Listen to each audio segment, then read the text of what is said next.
अस्सलामुअलैकुम, आप देख रहे हैं विजन पॉइंट बाय सुमैरा राजा और आज मेरे साथ गेस्ट मौजूद हैं पाकिस्तान मुस्लिम लीग के मरकज़ी रहनुमा और बानी पीटीएम पाकिस्तान के उबैद अब्बासी साहब। और सर आपका बहुत शुक्रिया, आज आपने विजन पॉइंट को टाइम दिया, अपनी इतनी मसरूफियत से हमें टाइम निकाल के दिया।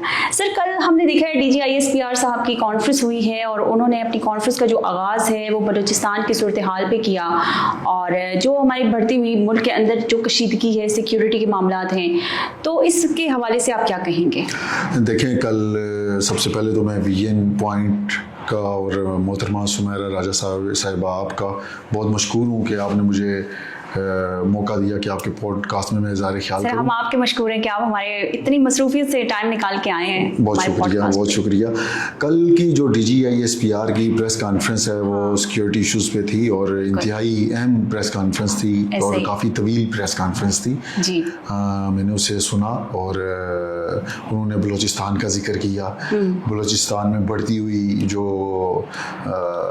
बैरूनी मुदाखलत है उसका जिक्र किया, जिससे मैं ये समझता हूँ कि पाकिस्तानी कौम और बलूचिस्तान के रहने वाले बाखूबी आगाह हैं। वक्तन फ़वक्तन जो हमारे अफवाज पाकिस्तान का शोबा ताल्लुकात हमा है वो इन ख़तरात से, अंदरूनी हों या बैरूनी ख़तरात हों, उनसे वो आगाह करता रहता है, जिस पर पूरी पाकिस्तानी कौम में ये समझता हूँ कि जब हम जिक्र करते हैं 5th जनरेशन वॉर का, जब हम जिक्र करते हैं अंदरूनी साजिशों का, तो हमें वो भारत नापाक दुश्मन जो कि जिसे बनियानुल मरसूस में फील्ड मार्शल सैयद आसम मुनीर की क़यादत में, प्राइम मिनिस्टर शहबाज शरीफ की क़यादत में उसे नाकामी का सामना करना पड़ा और हमारे बहादुर अफवाज पाकिस्तान ने ऐसा पंच दिया कि आज पूरी दुनिया में पाकिस्तान का सब्ज़ हलाली परचम बुलंद हुआ।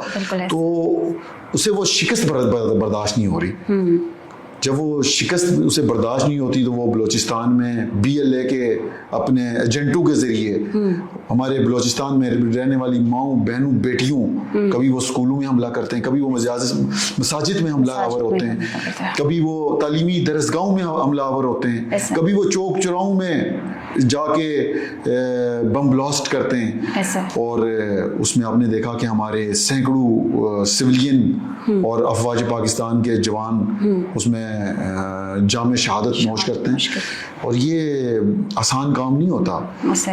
बातें करना आसान है, इधर बैठूंगा, उधर बैठ के तकरीर कर लूँगा, लेकिन उस महाज पे अपना गरम गरम खून देना ये बड़े मुश्किल अमर है। तो कल की जो प्रेस कॉन्फ्रेंस थी उसने बड़ी वाज़ेह थी और दो टोक थी और उन अनासर को एक वाज़ेह पैगाम था जो पाकिस्तान में अंदरूनी साजिशें कर रहे हैं कि अफवाज पाकिस्तान उनकी साजिशों से आगाह और उनको मलिया मेट कर ऑपरेशन जारी रहेंगे जी और उनको मलिया मेट करने जा रहे हैं और इंशाअल्लाह पूरी कौम अपने अफवाज के पीछे खड़ी है, बिल्कुल खड़ी है और जब तक आखिरी दहशतगर्द नहीं मारा जाता ये ऑपरेशन जारी रहेंगे। और उन्होंने अपनी प्रेस कॉन्फ्रेंस में ये भी बताया कि जो कश्मीर है वो हमारा बड़ा ही लाडला बच्चा है, वो हमारी शरह है और हमेशा रहेगा। अब कश्मीर के अंदर एक इंतशारी टोला है, जैसे आपने बात की है कि बलूचिस्तान के अंदर जिस तरह से प्रॉक्सीज हैं, इसी तरह कश्मीर के अंदर भी जो प्रॉक्सीज हैं अभी उन्हें कलअदम करार देने के बाद वो बहुत ज़्यादा एक्टिव हो गई हैं। और हमने देखा जिस तरह मीरपुर में पुरअमन इलेक्शंस के बाद जैसे ही रावला कोर्ट का इलेक्शंस होने लगा तो उन्होंने इंतशार फैलाया। फिर अब 2 तारीख को मुजफ्फराबाद में भी इलेक्शंस होने जा रहे हैं जिसके लिए कंपेन्स जारी हैं, लेकिन उन कंपेन्स को रोकने के लिए भी वो जो इंतशारी टोला है वो हमें नज़र आ रहा है, जिसको बर वक्त जो हमारी इंतज़ामिया है वो कार्रवाई करके उनको रोक रही है। तो इस तमाम सूरत हाल को और ये जो स्पेशली कलअदम तंजीम है जॉइंट एक्शन कमेटी, इसको आप किस नज़र से देखते हैं? देखिए मोहतरमा, एक बात बिल्कुल वाज़ेह है कि कश्मीर और पाकिस्तान का रिश्ता है वो ला इलाहा इल्लल्लाह मुहम्मद रसूलुल्लाह है और जो कलमे का रिश्ता है ना उसको दुनिया की कोई ताकत उसे ख़त्म नहीं कर सकती। कश्मीर पाकिस्तान की शहरग है और जो लाडले बच्चे का जिक्र किया DGISPR ने, इसमें कोई शक नहीं है कि कश्मीर, हम ये समझते हैं, पाकिस्तान ये समझता है कि हमें पाकिस्तान के अंदर किसी भी सूबे में खैबर पख्तूनख्वा हो, पंजाब हो, हमें 50 रुपए 100 रुपए यूनिट बिजली कबूल है। हम कश्मीर जो हमारा लाडला बच्चा है हम उसे 3 रुपए यूनिट बिजली देंगे और ये उनका राइट है। और हम ये चाहते हैं कि हमें यहाँ पे आटा बेशक 3000 रुपये मन मिले, हम कश्मीर में 1100 रुपये आटा देंगे, सब्सिडाइज आटा देंगे। हम वो बर्डन अपने कंधों में बर्दाश्त कर लेंगे, लेकिन कश्मीरियों का जो पाकिस्तान का रिश्ता है ना, क्योंकि ये वो कौम है जिसने बड़ी कुर्बानियां दी हैं, और इस महाज पर, कश्मीर के महाज पर, हमारे पंजाब का रहने वाला हो, हमारे सिंध का रहने वाला हो, बलूचिस्तान का रहने वाला हो, गिलगित बल्तिस्तान का रहने वाला हो, या फिर हमारा कश्मीरी बहन भाई हो, उसने उस महाज पर अफवाज पाकिस्तान की वर्दी पहनकर अपना गरम गरम खून पेश किया है, तो इस रिश्ते को कौन खत्म कर सकता है भाई? कोई एक्शन कमेटी के नाम पे आज से 2-3 साल पहले कोई एक्शन कमेटी नामी कलदम, इसका कोई वजूद था? और इनके लीडरान जब बात करते हैं, पाकिस्तान के खिलाफ बात करते हैं, तो मैं समझता हूँ कोई गैरतमंद, जिसके मेरे दादा शहीद हैं जी, मेरे दादा शहीद हैं, तो मुझे पता है शहीद की क्या कदर कीमत होती है। तुम्हारी जुर्रत कैसे है कि तुम पाकिस्तान के खिलाफ उस कश्मीर एक्शन कमेटी के स्टेज से पाकिस्तान के खिलाफ बात करो? ऐसा हम नहीं बर्दाश्त कर सकते, और कोई मुँह पे वतन, कोई गैरतमंद बर्दाश्त नहीं कर सकता कि कश्मीर के किसी भी प्लेटफॉर्म पे, या पंजाब के किसी प्लेटफॉर्म पे, या दुनिया के किसी प्लेटफॉर्म पे मेरे पाकिस्तान के खिलाफ, मेरे कश्मीर के खिलाफ और इस रिश्ते को कमजोर करने के खिलाफ, हकूक के नाम पर कोई बात करे। ये हम बर्दाश्त नहीं कर सकते। हाँ, ये वही बर्दाश्त करेंगे जिनको कदर नहीं होगी खून की। हमने तो लाशें उठाई हैं, अपने बुजुर्गों की उठाई हैं, हमने तो खून दिया है, हमने तो मैदान सियासत में भी आए तो पाकिस्तान के लिए आए कि ये पाकिस्तान का परचम बुलंद रहे, ये परचम सर बुलंद रहे, दुनिया में सर बुलंद रहे, कश्मीर का परचम सर बुलंद रहे।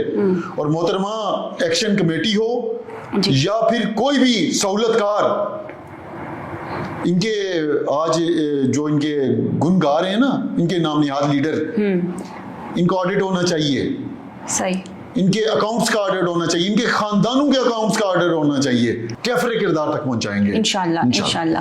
अच्छा, कल DGIS-PR साहब ने अपनी प्रेस कॉन्फ्रेंस में ये भी कहा है कि हमने जैसे देखा है कि पाकिस्तान इकोनॉमिक समिट में वफाकी वज़ीर दाखिला मोहसिन नकवी साहब ने एक बयान दिया कि भाई मुल्क के अंदर नए एडमिनिस्ट्रेटिव यूनिट्स बनने चाहिए, नए प्रोविंसेस बनने चाहिए गुड गवर्नेंस के लिए। तो उन्होंने कहा कि ये उनका अपना ज़ाती राय है, लेकिन गुड गवर्नेंस होनी चाहिए। तो इस वक्त जो मुल्क की सियासी सूरत हाल है उसको आप किस नज़र से देखते हैं, और आप मोहसिन नकवी साहब का ये बयान किस तरह आप इसको जस्टिफाई करेंगे कि क्या आया वो उन्होंने ठीक कहा? देखें, DGIS-PR ने भी मोहसिन नकवी साहब के बयान को ज़ाती करार दिया है, हाँ, लेकिन उन्होंने जिक्र जो किया इस मुल्क में गवर्नेंस का और इस मुल्क में बिलखुसूस सिस्टम की बेहतरी के लिए, तो मैं ये समझता हूँ कि कोई भी मुहिब वतन है वो चाहता है कि सिस्टम को बेहतर होना चाहिए, इसमें कोई दूसरी राय नहीं है। हाँ, इस मुल्क में हम ये समझते हैं कि अगर मेरी ज़ाती राय है कि अगर इंतज़ामी बुनियाद पे सूबों की गुंजाइश है, आबादी के तनासुब से आबादी बढ़ रही है, तो सूबे बनने चाहिए, हज़ारा है, उनको हकूक मिलना चाहिए, सुबह हज़ारा बन जाए। ठीक है, खैबर पख्तूनख्वा में अगर डिलीवरेंस नहीं हो रही, वहाँ पे एक की जगह 4 सूबों की गुंजाइश है, 3 की गुंजाइश है, तो वहाँ पे सूबे बनने चाहिए। पंजाब में अगर इंतज़ामी यूनिट है, बड़ा है, वहाँ पे एक CM कहाँ जाए, वो राजनपुर जाए, सादकाबाद जाए, रावलपिंडी आए, तो ये वो चीज़ें हैं जिस पे होनी चाहिए। और गवर्नेंस जोन सा उसका ताल्लुक जोन सा है, मैं ये समझता हूँ कि अगर इस मुल्क की ज़रूरत है और सिस्टम बेहतर होना चाहिए। ठीक है। अच्छा, उन्होंने अपने इस पाकिस्तान इकोनॉमिक समिट में ये भी जिक्र किया है कि टैक्स देके या स्कूटीज देकर आप जो हमारा अब का यूथ है इसको आप बहला नहीं सकते, इनके लिए अपॉर्चुनिटीज पैदा करें, जैसे कि आपने अभी बात की। मेरे ख्याल में यहाँ पे थोड़ी सी ज्यादती कर गए हैं। अच्छा। वो लैपटॉप देना बेहतर अमल है, स्कूटीज देना भी बेहतर अमल है। ठीक है। उन्हें जिक्र करना चाहिए था सिंध में जो बैड गवर्नेंस है, खैबर पख्तूनख्वा में जो बैड गवर्नेंस है, और देखें जहाँ पे जो राइट बात है वो मैंने की, और बेशक इससे मेरी जमात खफा हो या कोई, जहाँ पे बात सिस्टम की बेहतरी के लिए लैपटॉप भी दो, स्कूटीज भी दो, लेकिन हमारी बहनें रोजगार मांगती हैं, अपॉर्चुनिटीज भी दो, रोजगार के मौके पैदा करने चाहिए। वो कौन करेगा? अगर 90 दिन के अंदर कोई ब्रिज बन सकता है ना, तो 90 दिन में इस मुल्क का तालीमी सिस्टम भी बेहतर होना चाहिए। ठीक है। 90 दिन के अंदर इस मुल्क में रोजगार के लिए जो मौके हैं कायम करने के लिए कोई इंडस्ट्रीज भी लगनी चाहिए, ये अलमिया है। और इस अलमिये के लिए इंशाल्लाह सबको, तमाम स्टेक होल्डर्स को, मुस्लिम लीग नून को, पीपल्स पार्टी को, हमारे इदारों को, सबको बैठ के और बड़े खुले दिल के साथ सिस्टम में नए लोगों को लाएं और करप्ट माफिया को अपने अंदर से निकालें और जमातें, इंतजामी यूनिट बनते हैं वो बनाएं और मुल्क को आगे लेके जाएं।